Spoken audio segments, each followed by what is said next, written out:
Hello dear students, welcome back to smart knowledge. प्यारे बच्चों, आज की जो वीडियो है इसमें हम common compartment exam for class 11 subject रहेगा इंग्लिश।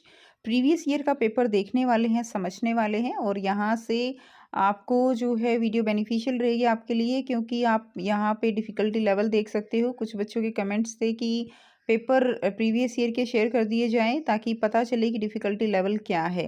तो यहाँ से आपको क्लियर हो जाएगा। साथ ही पैटर्न तो वही है जो आपका एनुअल का पेपर हुआ है, सेम उसी पैटर्न पे पेपर रहता है। केवल बस ये आप ये लगा लो कि कॉमन एनुअल एग्जामिनेशन की जगह कॉमन कंपार्टमेंट एग्जामिनेशन डिफरेंट आ जाता है, बस। इसके अलावा कोई डिफरेंस नहीं है। एंड एक डिफरेंस है कि इस पेपर में जो आप कंपार्टमेंट का पेपर दोगे तो इसमें आपको ग्रेस मार्क्स नहीं मिलने वाला है। इसमें आपको अलग से, जैसे 80 का पेपर है तो आपको 80 में से 27 मार्क्स लेने कंपलसरी हैं, तभी आप इस पेपर को क्लियर कर पाओगे। इसमें कोई ग्रेस मार्क्स नहीं होते हैं।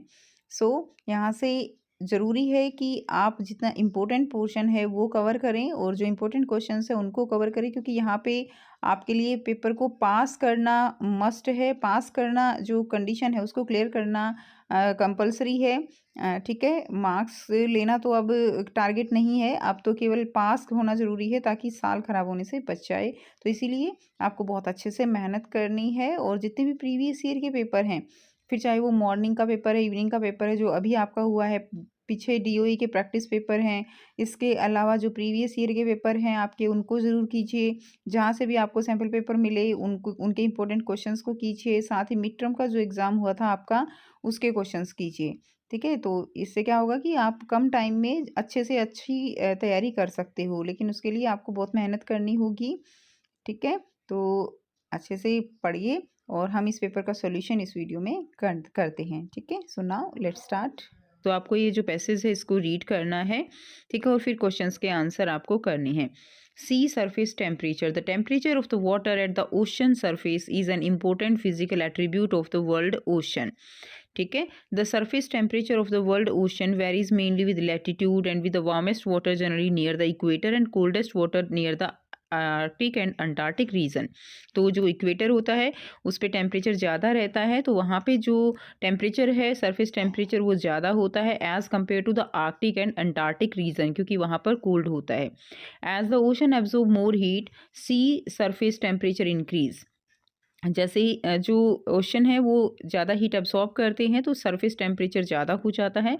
And the ocean circulation pattern that transport warm and cold water around the global changes in sea surface temperature can alter marine ecosystem in several ways। ठीक है, इससे जो मेरीन इकोसिस्टम है, टेम्परेचर उसको भी अल्टर करता है। अल्टर का मतलब क्या होता है? चेंज करता है, यानी उसके ऊपर भी डिपेंड करता है कि जो मेरीन इकोसिस्टम है वो कैसा होगा, जो सी का टेम्परेचर है। For example, variation in ocean temperature can affect what species of plants, animals, microbes they are present in a location, alter migration and breeding pattern, they can threaten sensitive ocean life such as corals and change the frequency and intensity of harmful algal blooms such as red tide। तो ये जो paragraph है ये इसी बारे में दिया गया है कि किस तरह से जो टेम्परेचर है वो जो एक्वेटिक लाइफ है उसको उसको इफेक्ट करता है, कैसे उसकी जो भी प्लांट्स के स्पीसीज़ हैं, माइक्रोब्स हैं, ब्रीडिंग पैटर्न है, उन सबको ये जो है इफ़ेक्ट करता है। ठीक है, उसके बाद यहाँ से पढ़ लेंगे इसको आप। So, supply could dramatically alter ocean ecosystem and led to the declines in fish population, which in turn could affect people who depend on fishing for food and jobs। तो जैसे से अगर टेम्परेचर राइज होता है तो उससे क्या होता है कि जो फिशेज़ हैं उनकी जो स्ट्रेंथ है वो कम होने लगती है, क्योंकि उसमें जो डिजॉल्व ऑक्सीजन है वो जो है कम होने लगती है। Because the ocean continuously interact with the atmosphere, sea surface temperature can also have a profound effect on global climate। Increase in sea surface temperature have led to an increased amount of atmospheric water vapors over the ocean। This water vapor feeds weather system that produce precipitation, increasing the risk of heavy rain and snow। ठीक है, 4 दिया गया है। Change in the sea surface temperature can shift storm tracks, potentially contributing to drought in some areas. Increasing in sea surface temperature are also expected to length the growth season for certain bacteria that can contaminate seafood and cause foodborne illness, therefore increasing the risk of health effect. तो इसी के साथ साथ अगर temperature में change होता है तो क्या होता है कि जो बैक्टीरिया हैं वो कंटामिनेट करते हैं सी फूड को, और जो भी लोग सी फूड खाते हैं उनकी हेल्थ के लिए वो अच्छा नहीं है। उसके बाद देखिए पैराग्राफ 5 दिया गया है, techniques for measuring sea surface temperature have evolved since 1800s। For instance the earliest data were collected by inserting a thermometer into water sample collected by lowering a bucket from a ship. तो हम उसको temperature को जो है यहाँ पर major करने के लिए बताया गया है। Today temperature measurement are collected more systematically from ships as well as the stationary and drifting weirs. Clear. तो अब यहाँ पे इसी के बेस्ड कुछ क्वेश्चंस दिए गए हैं। Based on your understanding in the passage answer the questions given below. Based on the variations in sea surface temperature which region of the world have the coldest water. कौन से reason में water जो है वो coldest होगा, तो इसमें कौन सा रीजन आ जाएगा, कोल्डेस्ट रीजन रहेगा, that is the Arctic and Antarctic region. ठीक है, Arctic and Antarctic region. Next देखिए क्वेश्चन सेकंड है, according to the passage sea surface temperature refer to, sea surface temperature refer to that is the temperature of the water at the ocean surface, that will be the answer। अगला है state whether true or false sea surface temperature variation mainly depends on altitude। तो ये false हो जाएगा। ठीक है, sea surface temperature altitude पे depend नहीं करता है। नेक्स्ट देखिए क्वेश्चन नंबर 4 है, fill in the blanks, increase in sea surface temperature could potentially dash storm hack. तो इसमें शिफ्ट या अल्टर आ जाएगा, potentially alter storm tracks affecting weather pattern in various regions। Question number 5 है, how does increase sea surface temperature impact the growth season of certain bacteria. तो इसमें क्या हो रहेगा, it prolonged their growth season. तो इससे जो है उनका जो ग्रोथ सीजन है वो प्रोलॉन्ग हो जाता है। सो सी आंसर रहेगा, it prolongs their growth season. Next देखिए क्वेश्चन नंबर 6 है, which of the following is not mentioned as a potential consequence of variations in sea surface temperature. तो इसमें क्या रहेगा, it will be decrease in global temperature. ठीक है, decrease in global temperature, D जो है इसका राइट आंसर हो जाएगा। नेक्स्ट देखिए, mention any two ways in which fluctuations in ocean temperature can impact marine environment. Two ways बताने हैं जिसमें कि जो ओशन टेम्परेचर में फ्लक्चुएशन होती है वो जो है मरीन एनवायरनमेंट को इफेक्ट करता है। तो इसका आंसर होगा, variation in ocean temperature can effect what species of plants animals microbes are present in location after migration and breeding pattern. ठीक है,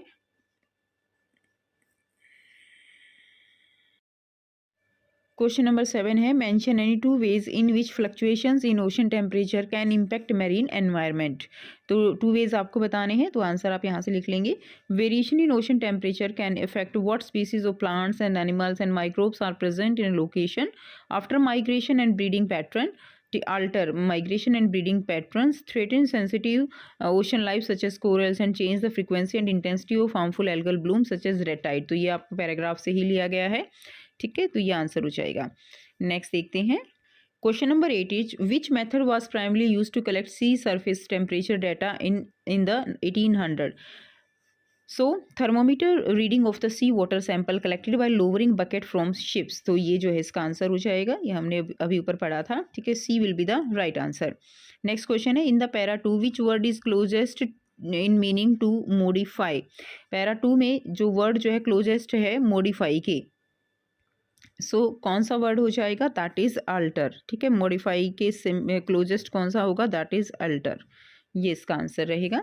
नेक्स्ट देखते हैं, read the following passage. Second जो है पैराग्राफ आपको यहाँ पर दिया गया है, so over the last 3 years cyber crime cases in Delhi have tripled. तो साइबर क्राइम के जो केसेस हैं वो जो है ट्रिपल हो गए हैं, almost touching the 700 mark in 2022। Most of them pertain to offences such as publication and transmission of content related to children in electronic form, according to the recent report from National Crime Record Bureau. As per the report, Delhi saw 685 cybercrime cases last year as compared to 345 in 2021 and 166 in 2020। It means क्या है कि जो है हर साल का data अगर हम देखें तो हर साल जो साइबर क्राइम के केस हैं वो लगातार बढ़ते जा रहे हैं, फिर चाहे वो फोटोज़ वीडियोज़ की फॉर्म में हो, डाटा ट्रांसफ़र की फॉर्म में हो। ठीक है, इस तरह से तो उसके जो है ये दिया गया है, the report showed 55 cases of computer related offenses and 24 of cyber stalking and bullying of women and children were reported last year। Online banking fraud जो है वो सब इसमें दिखाया गया है। तो आप एक बार इस पैराग्राफ को बहुत अच्छे से रीड कर लेंगे ताकि आपकी जो समझ है इसके बारे में वो एक बार अच्छे से इसको आप रीड करेंगे तो ही क्वेश्चंस को कर पाएंगे। ठीक है, तो इसमें यही दिया गया है कि जो OTP है, पासबुक नंबर हैं, वो हमें शेयर नहीं करने चाहिए, इसी की वजह से ज़्यादा फ्रॉड हो रही हैं, IFSC कोड वगैरह। ठीक है, तो ये सब इसमें दिया गया है। उसके बाद ये जो है सिक्स्थ पैसेज आपको, सिक्स्थ पैराग्राफ यहाँ पे दिया गया है आपको। क्लियर? तो अब इसके क्वेश्चंस देख लेते हैं। In which year did Delhi witness the highest number of cyber crime cases? तो कब देखे गए? 2022 में। According to the report which city rank the highest for cyber crime? ठीक है, तो रिपोर्ट के अनुसार कौन सी सिटी सबसे ज़्यादा रैंक कर रही है हाईएस्ट साइबर क्राइम केसेस में? तो वो है बेंगलुरु। नेक्स्ट है which of these is not a common method used by scammers in OTP and online fraud? तो कौन सा मेथड नहीं है? तो इसमें क्या आ जाएगा? दैट इज देखिए सेंडिंग ईमेल्स, तो भी फ्रॉड हो सकता है। Asking for personal detail, posting ad as bank executive, bank का नाम लेकर जो हमसे हमारी डिटेल पूछते हैं वो भी फ्रॉड का केस हो सकता है। Pretending to be relative in need of urgent money, कोई एकदम से अर्जेंट मनी मांगता है, जैसे किसी का फ़ोन आता है कि हमने देखा भी है एक्सीडेंट हो गया है, इस तरह से, तो भी ये हो सकता है fraud. But inviting someone over a cup of T, किसी को कप ऑफ टी के लिए इन्वाइट करना, वो फ्रॉड केस नहीं हो सकता है। ठीक है, तो ये आंसर हो जाएगा, C will be the right answer. Clear? Next देखिए, नेक्स्ट इसमें दिखाया गया है, इसमें जो यहाँ से सी आंसर हो जाएगा। Which of the most appropriate reason for the risk in banking fraud in Delhi? So इसमें आ जाएगा expansion of the banking network and increased digital transactions, ये हो जाएगा, B will be the right answer. Next देखिए, question number 5 है, fill in the blanks दिया गया है। The category of cyber crime responsible for the maximum number of cases in Delhi in 2022 was, that was publication and transmission of content related to children in electronic form, ये आपका answer हो जाएगा। Next question, based on the insight provided in the passage which 2 suggestion would you give to the banking customers to prevent cyber fraud? तो आप 2 suggestions कौन से देंगे? तो इसमें आप कोई भी 2 सजेशन लिख सकते हैं। Note sharing personal detail with strangers, being question with online link and verifying sources before sharing information, enabling 2 factor authentication. कई बार आपने देखा ना मेल में भी 2 फैक्टर ऑथेंटिकेशन होता है, तो हमें वो जो है अपडेट कर लेना चाहिए। Find the closest word meaning to deceive और ट्रिक फ्रॉम पैरा 4। तो डिसीव और ट्रिक का मतलब क्या है? ड्यूप लिख सकते हो, फ्रॉड लिख सकते हो, साइफन ऑफ लिख सकते हो, तो ये इसका आंसर हो जाएगा। नाउ क्वेश्चन नंबर 3 है, read the passage given below. तो एक और ये जो पैसेज है आपको दिया गया है, तो आपको इसको अच्छे से रीड करना है। The people you meet throughout your life tend to add something to it. कोई भी जो है हमारी लाइफ में आता है, कोई भी हमें मिलता है, तो वो हमारी लाइफ में कुछ ना कुछ ऐड करता है। अब ऐड करने में वो पॉजिटिव भी हो सकता है, मे बी नेगेटिव और positive. Regardless of the type of the impact that these people have, we learn a valuable lesson from their presence. हम उनकी प्रेजेंस में एक वैल्यूएबल लेसन जो है वो सीखते हैं। The good thing is that you are in complete control of who are, let you make impact on your life. So it's good to acknowledge these in order to help shape you into the person you want to become. ठीक है, it's a human nature to seek approval from others. In ancient time we needed acceptance to survive. Human are social animals and we need to bound with others. मतलब क्या है कि हम human being हैं, तो हम जल्दी किसी से जो है क्या हो जाते हैं, बॉन्ड हो जाते हैं, बॉन्डिंग हो जाती है एंड फॉर्म ए कम्युनिटी। और जो हमें सर्वाइव करने के लिए हमें कम्युनिटी में सोशल होना पड़ता है। And if we are not like by others we will be let out. और अगर हम किसी को पसंद नहीं करते हैं या हमें कोई पसंद नहीं करता है, तो हम उसको लेट आउट कर देते हैं। Throughout the life we go through stages. हम इस तरह की स्टेजेस से गुजरते हैं। Particularly when we are young we want everybody to like us. जब हम यंग होते हैं तो हम सोचते हैं कि हर कोई हमें पसंद करे। The despite for approval, appreciation, acceptance by others is a normal part of being human. By nature human yearn to feel as though they belong to something, searching to gain social approval in order to provide a sense of security. This type of positive reinforcement increase our self-esteem. As you grow older, you learn that no matter how nice you generally are, some people just don't like you. लेकिन जैसे जैसे maturity बढ़ती है तो हम ऐसा सोचना बंद कर देते हैं कि हर कोई हमें लाइक करे या जो है इस तरह की चीज़ें। ठीक है, जनरली हम चीज़ों को देखते हैं, प्रैक्टिकली होके सोचते हैं। Unfortunately, it doesn't matter how generous, kind, clever or interesting you are, will inevitably rub someone the wrong way. Maybe your personality is different and they clash. Some people are like water and oil and they are just the way things are. Water and oil का मतलब यहाँ पे क्या है, बिल्कुल different उनका सोचने का नज़रिया होता है, बिल्कुल डिफरेंट पर्सनैलिटी होती है। ठीक है, तो ये चीज़ यहाँ पे दी गई है। तो लाइफ का जो पर्सपेक्टिव है, लाइफ को देखने का नज़रिया है, ये पैराग्राफ उसके बारे में है।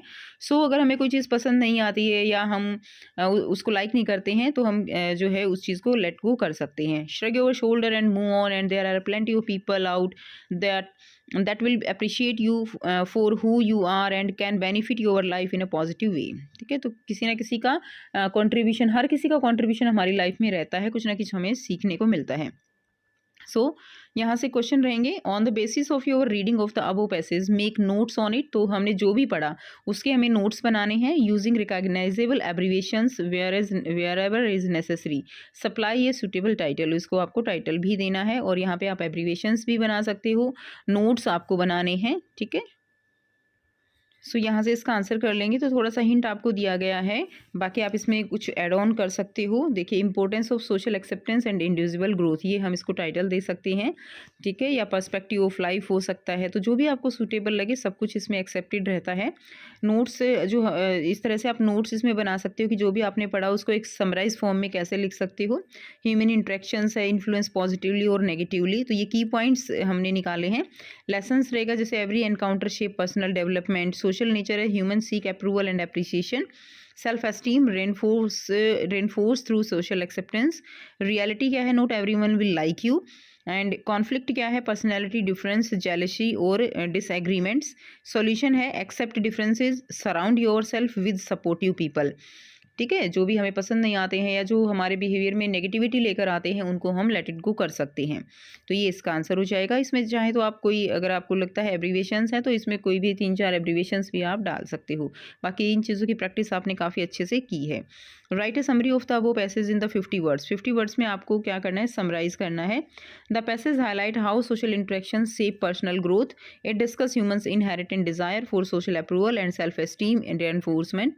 Despite this need, not everyone will appreciate you due to personality difference or jealousy. The key is to accept these realities and seek relationship that positively influence your life। ये इसका आंसर हो जाएगा। Next देखिए, section B है creative writing skill और grammar section है। Fill in the blank given below by choosing the most appropriate form of verb. तो this poem dash by me when I was 7 years old। This poem was written by me when I was 7 years old। Second question का answer रहेगा, English dash is a global language is spoken in many countries. तो English which is a global language, तो इसमें answer क्या रहेगा, which is a global language is spoken in many countries. Next है third, when dash last play a game of cricket. When did you last play a game of cricket, तो इसमें क्या आ जाएगा, डिड यू राइट आंसर रहेगा। Next देखते हैं, question number 5 है, do as directed, attempt any 4। तो इसमें कोई भी 4 आपको करने हैं। Rearrange the following words phrases to make a meaningful sentence. तो ये दिया गया है, तो इससे क्या बन जाएगा, he can play the piano skilfully. He can play the piano skilfully. इसमें भी रीअरेंज करना है, तो इसमें आ जाएगा, he runs in the park every morning. ठीक है, नेक्स्ट देखते हैं। तो आप वीडियो को पॉज करके थोड़ा सा अच्छे से और इस पर टाइम लगा के इसको पढ़ सकते हो। रीअरेंज द फॉलोइंग वर्ड्स, इसमें भी रीअरेंज करना है। इसमें देखिए इससे क्या बन जाएगा, no member of the Garolenian family could be a thief. ठीक है, तो ये इसका आंसर हो जाएगा। इसमें transform the sentence in using active voice. तो इसमें you will be told that the result by your class teacher. तो your class teacher will tell you the results. Your class teacher will tell you the results. Fifth है, transform the sentence using too. The bag is so heavy that I cannot lift it on my own। तो the bag is too heavy for me to lift it on my own। तो ये इसमें आ जाएगा using to लगा के, और इसको टू को जो है किसमें बदलना है, इसको जो है टू से इसको यूजिंग टू। ठीक है, तो ये करना है, तो इसमें हमने टू लगा के और ये चेंज हो जाएगा। नेक्स्ट देखिए, क्वेश्चन नंबर 6 दिया गया है, you are Sahil Sonia a certified yoga instructor residing in greater Kailash M block. तो जो है आप साहिल सोनिया हैं, एक certified yoga instructor, Greater Kailash M block south Delhi में रहते हैं। Create an advertisement for your yoga and meditation classes focusing on. तो आपको एक एडवर्टीजमेंट देना है, ठीक है, जिसमें फोकस किया गया है holistic wellness, stress relief, flexibility enhancement for the resident in your locality to be published in a local daily in about 50 words. तो 50 वर्ड्स के लगभग आपको एक एडवर्टीजमेंट यहाँ पर तैयार करना है। देखिए बच्चे, जो एडवर्टीजमेंट होती हैं, आपको टॉपिक तो कुछ भी आ सकता है, कोई फिक्स नहीं है, इसीलिए ये नहीं कह सकते कि हाँ बिल्कुल यही टॉपिक आएगा, नहीं, कोई भी टॉपिक आ सकता है, कहीं से भी आ सकता है। पॉइंट क्या है कि आपको फॉर्मेट का पता होना चाहिए और उसकी प्रैक्टिस आपने बहुत अच्छे से की भी है, ठीक है। तो जो फॉर्मेट है वो आपको पता होना चाहिए कि जो एडवर्टीजमेंट है उसको करने के लिए आप जो है बॉक्स में उसको फिल करते हैं, बॉक्स में लिखते हैं। क्लियर, बहुत ही कंसाइज वर्ड्स में लिखा जाता है, बहुत ही एकदम कैची उसके अंदर वर्ड्स होने चाहिए और क्लियर उसके अंदर मैसेज होना चाहिए, अट्रैक्टिव होना चाहिए। तो ये चीज़ें जो है सारी एडवर्टीजमेंट में दी जाती हैं। तो फॉर एग्जांपल आप यहाँ से देख सकते हो, जैसे ये दिया गया है yoga and meditation classes in greater Kailash M block, join me Sahil Sonia certified yoga instruction for personalise session focusing on holistic wellness, stress relief, improve flexibility, ठीक है। Rediscover balance and vitality through traditional yoga and mindfulness practices suitable for all level. तो ये greater Kailash और ये सब जो है WhatsApp number और ये दे दिया गया है ताकि कोई चाहे तो कांटेक्ट कर ले। तो और इसको बॉक्स में डालना बिल्कुल ना भूलें। क्लियर, तो ये जो है इसका हो जाएगा। उसके बाद नेक्स्ट देखिए, और में दिया गया है you are Bhavik and Bhavya as a first time buyer you are looking for an affordable 2 BHK home, draft suitable advertisement is not more than 50 words for a local daily outlining your preference for key feature like good locality, spacious room. तो इसमें भी आपको advertisement देना है एक 2 BHK flat के लिए, तो ये भी आप बहुत अच्छे से लिख लेंगे। तो ये सारी चीज़ें आप ऑलरेडी प्रैक्टिस कर चुके हो, बस यहाँ से आपको एक हिंट मिल जाता है कि हाँ इस टॉपिक पे भी हम कर सकते हैं। डिज़ाइन अ पोस्टर, अब इसमें आपको एक पोस्टर तैयार करना है। Is not more than 50 words to bring awareness against the hazards of reckless use of plastic and importance of reducing single use plastic. तो इसमें सिंगल यूज़ प्लास्टिक के क्या क्या जो है नुकसान हो सकते हैं वो आपको बताना है, उस पर पोस्टर है। इसमें आपको पोस्टर है और में दिया गया है रोड सेफ्टी के ऊपर आपको एक पोस्टर यहाँ पे बनाना है, ठीक है। You are Mudit and Mudita of Anand public school. Clear, जो भी एड्रेस दिया हुआ होता है उसी के अकॉर्डिंग आपको लिखना होता है। क्वेश्चन नंबर 8 है, इसमें आपको क्या करना है, दैट इज एक स्पीच तैयार करनी है 120 to 150 words on power of reading to be delivered in the morning assembly of your school. तो मॉर्निंग असेंबली में जैसे कि आप बोलते हो पावर ऑफ रीडिंग के बारे में आपको एक स्पीच तैयार करनी है, तो सबसे पहले आपको सैल्यूटेशन देना होता है और उसके बाद जो कंटेंट है वो आपको देना होता है। कंटेंट भी ऐसा कि जो सामने वाले को समझ आ जाए, बहुत ही इफ़ेक्टिव होना चाहिए, उस तरह के वर्ड्स जो है वो आपने ज़रूर प्रैक्टिस की होंगी। और में दिया गया है, इसमें भी आपको your school is hosting environmental awareness, इसमें आपको स्पीच तैयार करनी है मॉर्निंग असेंबली के लिए, दैट इज़ एनवायरमेंटल अवेयरनेस के ऊपर। क्लियर, उसके बाद देखिए you are Rahul and Reena student of class 11th of Sarvodaya Vidyalaya. तो इसमें आपको क्या करना है, डिबेट तैयार करनी है। Clear, self driven fully autonomous car in the newspaper and article on introduction of would you advocate the for autonomous vehicle taking precedence over human drive car. ठीक है, तो इसमें जो ऑटोमेटिक कार हैं उनको लेकर उनकी डिबेट यानी उनके पॉजिटिव इम्पैक्ट क्या है, नेगेटिव क्या है, तो किसी भी एक में लिख सकते हो आप। ये देखिए, योर व्यूज़ ईदर फॉर और अगेंस्ट द मोशन, या तो उसके फेवर में डिबेट हो सकती है या उसके अगेंस्ट में डिबेट हो सकती है। इसके अलावा और में दिया गया है यहाँ पे, इसमें your school is organising a debate for class 11th on the topic does the use of smartphone in classroom enhance or hinder learning. कि जो स्मार्टफोन है वो अगर हम क्लास में यूज़ करते हैं तो वो फेवर में रहेंगे स्टूडेंट्स के या लर्निंग को जो है इफ़ेक्ट करेंगे, इसके बारे में डिबेट है। तो वही उसी तरह से कि आप जो है फेवर में भी दे सकते हो और आप अगेंस्ट में भी दे सकते हो। आप क्या सोचते हो उसके बारे में वो आपको लिखना होता है। क्लियर, तो आई होप आप इसको बहुत अच्छे से कर लेंगे, फॉर्मेट आपने बहुत अच्छे से प्रैक्टिस किया हुआ होगा। नेक्स्ट देखते हैं, सेक्शन सी दिया गया है literature text book and supplementary text. Question number 10 है, read the following extract carefully and answer the question that follows. तो आप इसको अच्छे से एक्सट्रैक्ट को रीड कर लेंगे। The seed I spent or sown it where the land is his and none of mine. We speak like stranger that there is no shine of understanding in the air. The child is built to my design, yet what he loves I cannot share. तो इसमें क्या रहेगा, what does the father feel about the child he has brought up. तो इसमें क्या रहेगा, disconnected and estranged. A will be the right answer. Second है, we in these lines refer to the father and the son. B will be the right answer. Next देखिए, third दिया गया है, Which poetic device has been used in the line the seed I spent. तो इसमें कौन सा device use किया गया है, that is metaphor. Next question देखिए, और में दिया गया है second paragraph, then sleek as a lizard and alert and abrupt she enter the thickness and a machine startup chitterings and a tremor of wings and trigglings, the whole tree tremble and thrills. It is the engine of her family.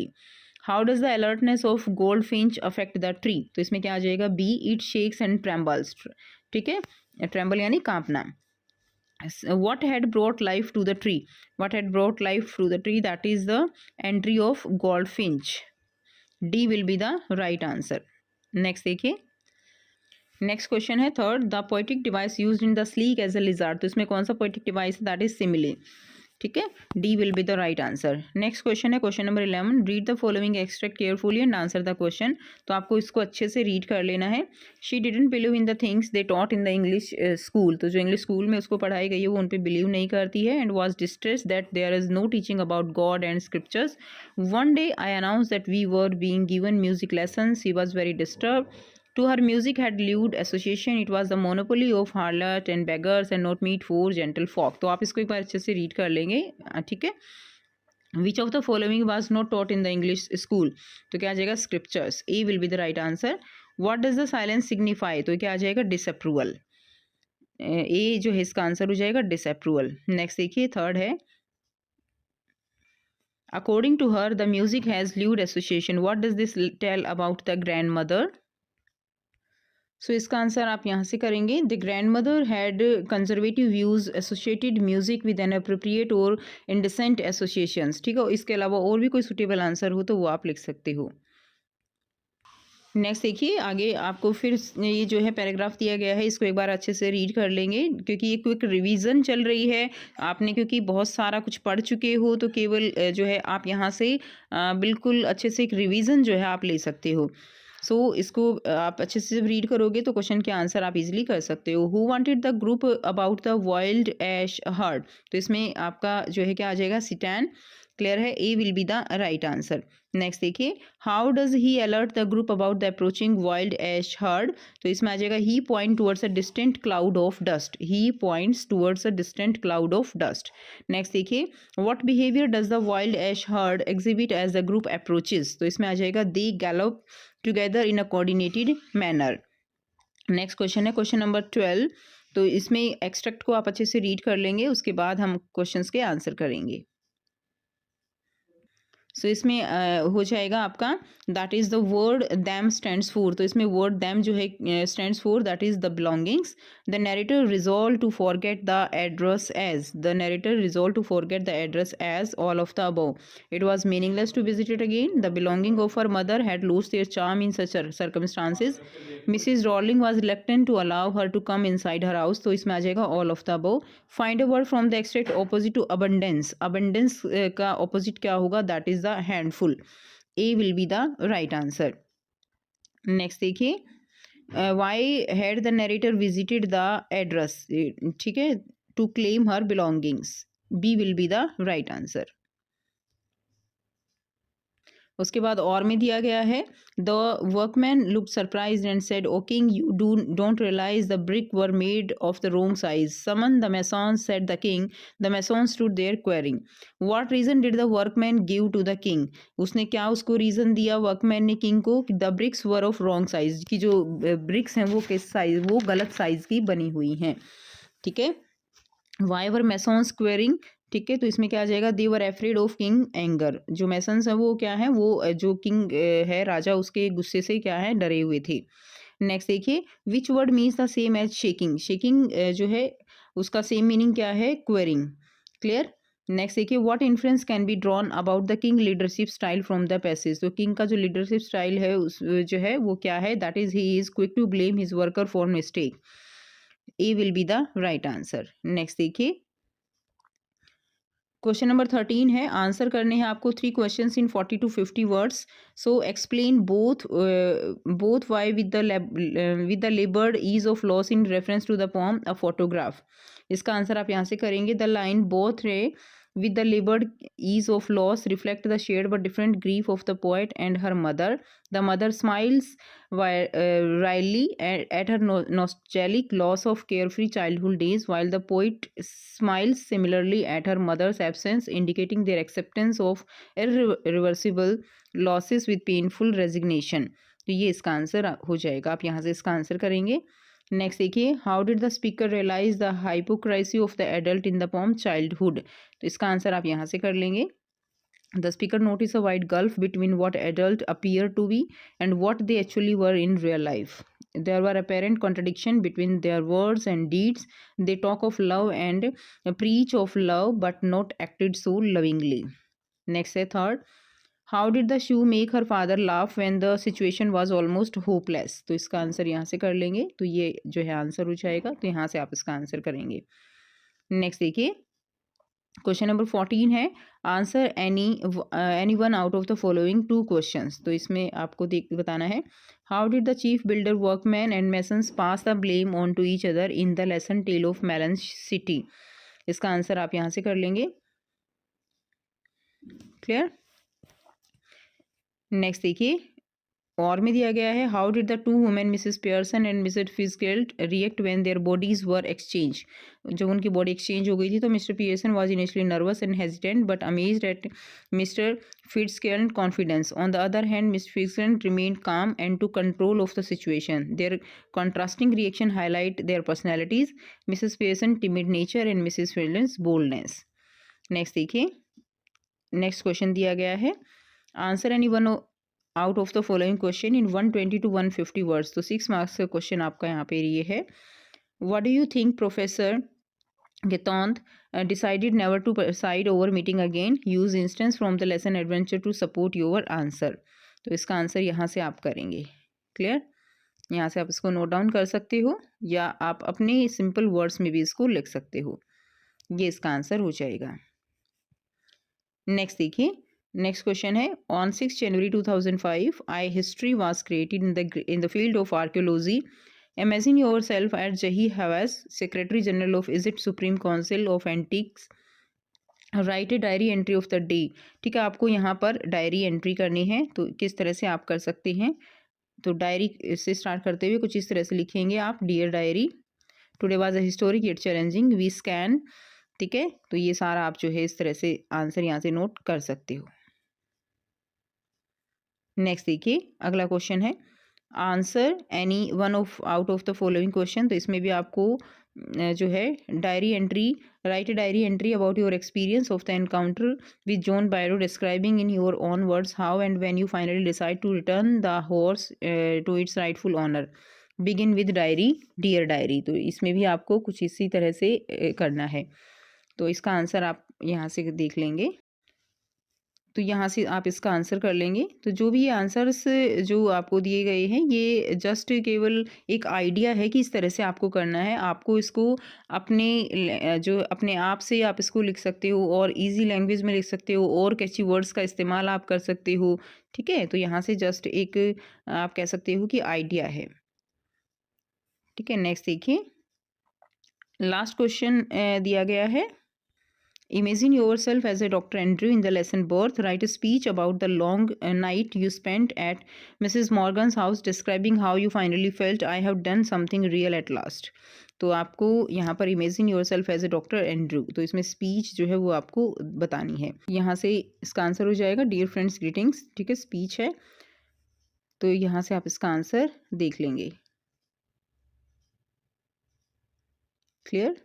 तो ये था complete paper जो आपकी help कर सकता है अच्छा score करने में. आपको पेपर पैटर्न जो है वो वैसे तो ऑलरेडी आपको पता है पेपर पैटर्न, बट यहाँ से आपको कुछ इंपॉर्टेंट क्वेश्चंस जो है वो कवर किए गए हैं और आप उनको अच्छे से प्रैक्टिस कर सकते हो कि हाँ किस तरह से आपको क्वेश्चंस के जो फॉर्मेट हैं वो आप लिख सकते हो और कैसे आप अपने पेपर को अट्रैक्टिव बना सकते हो. क्लियर. जितना आप प्रैक्टिस करते हो उतना ही आप अच्छा स्कोर करते हो क्योंकि एक इम्पोर्टेंट जो क्वेश्चंस है वो उसमें कवर हो जाते हैं. सो मिलते हैं आपसे नेक्स्ट वीडियो में. Till then take care, bye bye and have a nice day.